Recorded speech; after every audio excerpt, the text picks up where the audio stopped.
Hi friends, welcome to my channel smart city రుచులు. నేను మిలత.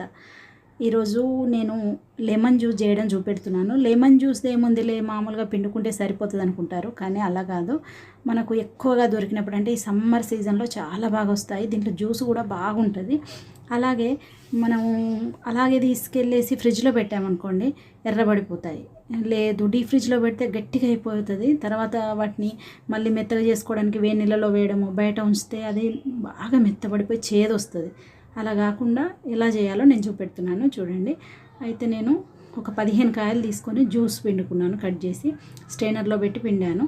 అయితే దీనికి నేను ఉప్పు వచ్చేసి ఏంటంటే రాళ్ళుప్పు అంటారు కదా, కల్లుప్పు, అది 4 స్పూన్లు దంచి పెట్టుకున్నాను. నేను రోకలతో ఇట్లా దంచాను అనమాట. 4 స్పూన్లు వేసి కలబెట్టాను. కలిపిన తర్వాత దాన్ని అయితే గాజు సీసాలో నిలవబెట్టుకోవాలన్నమాట. మామూలుగా ప్లాస్టిక్ వాటిలలో లెమన్ జ్యూస్ కదా, బాగుండదు.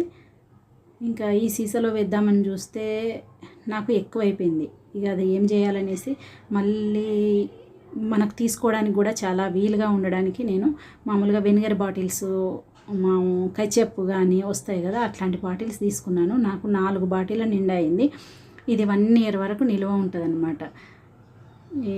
దీంట్లో వేసుకోవడం వల్ల ఏంటంటే మనకు అవసరం ఉన్నప్పుడు కొంచెం క్వాంటిటీ కూడా తీసుకొస్తుంది. అదే ఆ సీసాలో అయితే మనం గంటెతో తీసుకోవాలి. దీంట్లో మాత్రం మూతలోకి తీసుకొని తీసుకోవచ్చు. మనం నూడిల్స్, పాస్తా లాంటివి చేసుకున్నప్పుడు కొంచెమే అవసరం ఉంటుంది కదా, దానికోసం తీసుకోవడానికి చాలా ఈజీగా ఉంటుంది. వీటిని చక్కగా ఫ్రిడ్జ్ లోపల ఉంచుకుంటే మనకు అవసరం ఉన్నప్పుడు వాడుకోవచ్చు. అయితే షర్బత్ చేసుకోవాలనుకున్నప్పుడు షుగర్ ఒక్కటి కలుపుకుంటే సరిపోతుంది, చాలా బాగుంటుంది. ఓకే అండి, ఇంకా బాయ్.